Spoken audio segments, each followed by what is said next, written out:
അസ്സലാമലൈക്കും dear friends. ഇന്നത്തെ നമ്മുടെ റെസിപ്പി സദ്യയിൽ ഒഴിച്ചുകൂടാൻ പറ്റാത്ത, ഒരുപാട് നാൾ സൂക്ഷിച്ചു വെക്കാൻ പറ്റുന്ന, ഒട്ടും തന്നെ കയ്പില്ലാത്ത നാരങ്ങക്കറിയാണ്. നമ്മുടെ ഈ വീഡിയോ കണ്ടുകൊണ്ടിരിക്കുന്ന സമയത്ത് നിങ്ങൾക്ക് ഇഷ്ടപ്പെടുകയാണെങ്കിൽ ഒന്ന് ലൈക്ക് ചെയ്തേക്കണേ. അതുപോലെ തന്നെ നമ്മുടെ ഈ ചാനൽ ആദ്യമായിട്ട് കാണുന്നവരും ഇതുവരെയും സബ്സ്ക്രൈബ് ചെയ്യാത്തവരും പ്ലീസ് ഒന്ന് സബ്സ്ക്രൈബ് ചെയ്തേക്കണേ. ഞാനിടുന്ന വീഡിയോസ് ഉടനടി കിട്ടുന്നതിനായി സബ്സ്ക്രൈബ് ബട്ടന്റെ തൊട്ടടുത്ത് കാണുന്ന ബെല്ലൈക്കൺ കൂടി ക്ലിക്ക് ചെയ്തിട്ട് ഓൾ എന്ന ഓപ്ഷൻ എനേബിൾ ചെയ്യാനും മറക്കല്ലേ. ആദ്യം തന്നെ ഇതിനായിട്ട് 2 മീഡിയം സൈസ് വടുകപ്പുളി നാരങ്ങയാണ് ഞാനിവിടെ എടുത്തിട്ടുള്ളത്. വടുകപ്പുളി നാരങ്ങ എന്ന് പറയുമ്പോൾ കറുനാരങ്ങയാണ്. പല സ്ഥലത്തും പല പേരിലാണ് ഇത് അറിയപ്പെടുന്നത്. കുറച്ച് വലിപ്പമുള്ള വലിയ നാരങ്ങ വാങ്ങുമ്പോൾ പ്രത്യേകം ശ്രദ്ധിക്കുക. നല്ല മഞ്ഞ നിറത്തിലുള്ള പഴുത്ത കേടുപാടുകളൊന്നും ഇല്ലാത്ത നാരങ്ങ വേണം ഇതിനായിട്ട് എടുക്കാൻ. അതുപോലെ തന്നെ വാടിയ നാരങ്ങയൊന്നും എടുക്കരുത്. നല്ല ഫ്രഷ് ആയിട്ടുള്ള നാരങ്ങ വേണം ഇതിനു വേണ്ടി എടുക്കാനായിട്ട്. ഇനി നാരങ്ങ നല്ലവണ്ണം കഴുകി വൃത്തിയാക്കിയതിനു ശേഷം ഇതിന്റെ തൊലി ചെറുതായിട്ട് മുറിച്ചു മാറ്റാം. നാരങ്ങയുടെ ആ പുറത്തുള്ള വെള്ള നിറം മാറാത്ത രീതിയിൽ വേണം ചെറിയ രീതിയിൽ നാരങ്ങയുടെ തൊലി മാറ്റാൻ വേണ്ടി. ഇപ്പൊ നാരങ്ങയുടെ തൊലി കണ്ടില്ലേ, വെള്ള നിറം പോകാത്ത രീതിയിൽ ആ മഞ്ഞ നിറത്തിലുള്ള തൊലി മാത്രമേ മാറ്റിയിട്ടുള്ളൂ. ഈ നാരങ്ങയുടെ തൊലി കളയാതെ എടുക്കുകയാണെന്നുണ്ടെങ്കിൽ ഇതിന് ഒരു കയ്പ് രസം ഉണ്ടാകും. ഇപ്പൊ നാരങ്ങ ഇതിന്റെ ഉള്ളിലുള്ള നാരങ്ങയുടെ കുരുവെല്ലാം മാറ്റി ചെറിയ ചെറിയ പീസുകളായിട്ട് കട്ട് ചെയ്തെടുത്തിട്ടുണ്ട്. ഈ ഒരു രീതിക്ക് വേണം കട്ട് ചെയ്തെടുക്കാനായിട്ട്. ഇനി ഇത് തയ്യാറാക്കുന്നതിന് വേണ്ടി ഇരുമ്പ് ചട്ടി ചൂടായതിനു ശേഷം ഇതിലേക്ക് 1 ടേബിൾ സ്പൂൺ എണ്ണ ഒഴിച്ചു കൊടുക്കാം. ഞാനിപ്പോ ഇതിലേക്ക് നല്ലെണ്ണയാണ് ഒഴിച്ചു കൊടുക്കുന്നത്. നല്ലെണ്ണ ആവുമ്പോൾ ഇത് പെട്ടെന്ന് കേടാവില്ല. നല്ലെണ്ണയ്ക്ക് പകരം വെളിച്ചെണ്ണയോ അല്ലെങ്കിൽ മറ്റേതെങ്കിലും എണ്ണയോ എടുക്കാവുന്നതാണ്. നല്ലെണ്ണ ഉണ്ടെങ്കിൽ ഇതിനായിട്ട് നല്ലെണ്ണ തന്നെ എടുക്കുക. ഇപ്പൊ എണ്ണ ചൂടായിട്ടുണ്ട്. ഇനി ഇതിലേക്ക് 2 തൊണ്ടൻ മുളക് പൊടിപൊടിയായിട്ട് അരിഞ്ഞത് ചേർത്ത് കൊടുക്കാം. തൊണ്ടൻ മുളക് എന്ന് പറയുമ്പോൾ സാമ്പാറിലൊക്കെ ഇടുന്ന ആ വലിയ മുളകുണ്ടല്ലോ, ആ മുളകാണ് എടുത്തിട്ടുള്ളത്. ഈ മുളകിന് അധികം എരിവൊന്നും ഉണ്ടാവില്ല, പക്ഷെ നല്ല ടേസ്റ്റ് ആണ് ഇതിന്. ഇനി ഇതിലേക്ക് പച്ചമുളകും കൂടി ചേർത്ത് കൊടുക്കാം. ഇപ്പൊ ഞാൻ 4 മീഡിയം സൈസ് പച്ചമുളക് പൊടിപൊടിയായിട്ട് അരിഞ്ഞിട്ടാണ് ഇതിലേക്ക് ചേർത്ത് കൊടുക്കുന്നത്. നല്ല എരിവുള്ള പച്ചമുളകാണെന്നുണ്ടെങ്കിൽ ഒരു 2 എണ്ണം ഒക്കെ എടുത്താൽ മതിയാകും.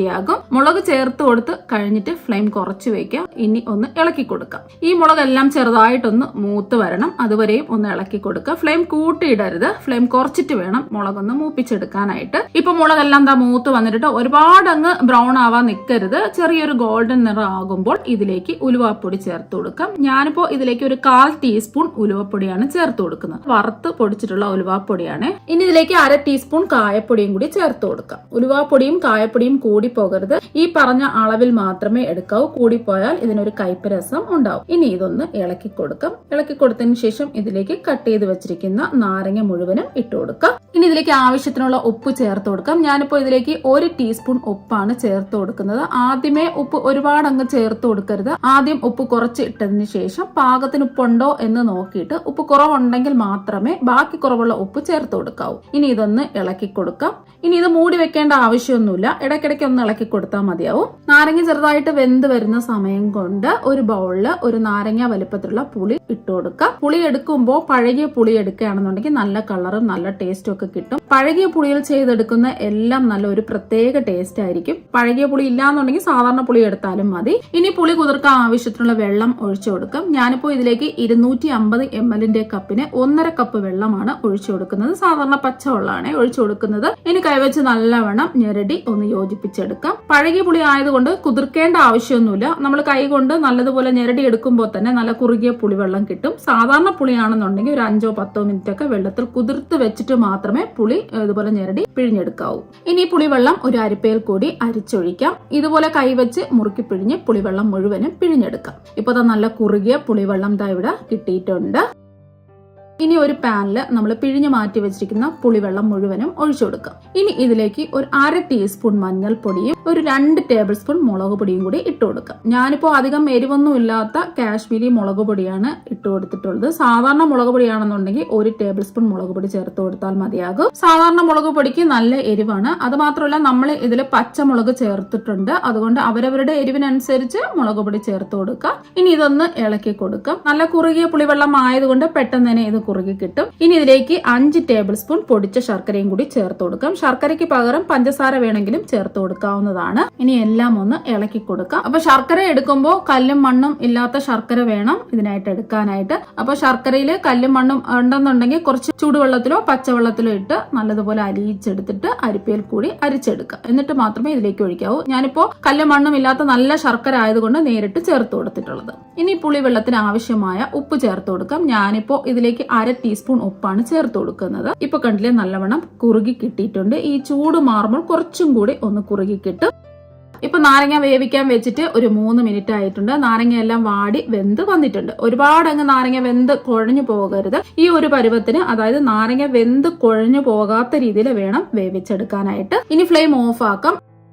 ഇപ്പോൾ ഫ്ലെയിം ഓഫ് ആക്കിയാണ് വെച്ചിരിക്കുന്നത്. നാരങ്ങയുടെ ചൂട് ചെറുതായിട്ട് മാറിയിട്ടുണ്ട്. ഇനി കുറുക്കിയെടുത്ത പുളിവെള്ളം വേവിച്ച് വെച്ചിരിക്കുന്ന നാരങ്ങയിലേക്ക് ഒഴിച്ചു കൊടുക്കാം. ഇനി ഫ്ലെയിം ഓൺ ആക്കേണ്ട ആവശ്യമില്ല. ഇനി എല്ലാം ഒന്ന് ഇളക്കി യോജിപ്പിച്ചെടുക്കാം. ഇപ്പൊ ഇതെല്ലാം ഒന്ന് ഇളക്കി യോജിപ്പിച്ചെടുത്തിട്ടുണ്ട്. ഇനി നമുക്കിത് കടുക് താളിക്കുന്നതിന് വേണ്ടി ഒരു പാത്രത്തിലേക്ക് 1 ടേബിൾ സ്പൂൺ നല്ലെണ്ണ ഒഴിച്ചു കൊടുക്കാം. ഈ നാരങ്ങക്കറിയിൽ ഞാൻ നല്ലെണ്ണയാണ് ചേർത്ത് കൊടുക്കുന്നത്. നല്ലെണ്ണ ആവുമ്പോൾ പെട്ടെന്ന് ആ നാരങ്ങക്കറി കേടാവില്ല. നല്ലെണ്ണ ഉണ്ടെങ്കിൽ നല്ലെണ്ണ തന്നെ എടുക്കുക. നല്ലെണ്ണ ഇല്ലാന്നുണ്ടെങ്കിൽ വെളിച്ചെണ്ണയോ മറ്റേതെങ്കിലും എണ്ണയോ എടുക്കാവുന്നതാണ്.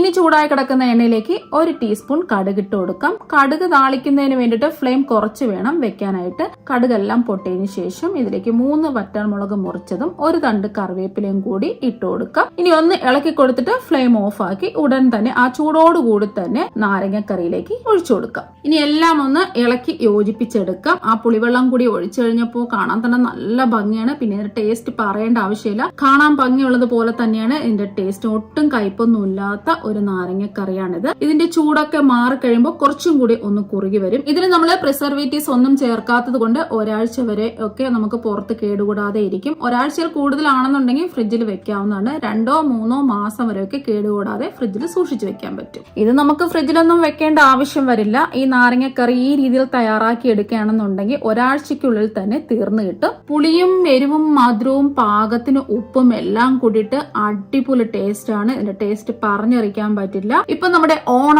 സദ്യ സ്പെഷ്യൽ നാരങ്ങക്കറി ഇവിടെ റെഡി ആയിട്ടുണ്ട്. അപ്പോൾ നിങ്ങൾ എല്ലാവരും ഈ ഓണത്തിന് ഈ ഒരു രീതിയിൽ നാരങ്ങക്കറി തയ്യാറാക്കി നോക്കാം. ഈ രീതിയിൽ തയ്യാറാക്കുന്ന നാരങ്ങക്കറിക്ക് ഒട്ടും തന്നെ കയ്പുണ്ടാവില്ല. ഇരിക്കും തോറും ഇതിന്റെ ടേസ്റ്റ് കൂടി വരും. അപ്പോൾ നിങ്ങൾ എല്ലാവരും ഇതുപോലെ ഒരു പ്രാവശ്യം ഒന്ന് ട്രൈ ചെയ്ത് നോക്കുക. തീർച്ചയായും നിങ്ങൾക്ക് എല്ലാവർക്കും ഇഷ്ടപ്പെടും. അപ്പോൾ നമുക്ക് മറ്റൊരു വെറൈറ്റി ഓണ സ്പെഷ്യൽ വീഡിയോ ആയിട്ട് വീണ്ടും കാണാം. താങ്ക്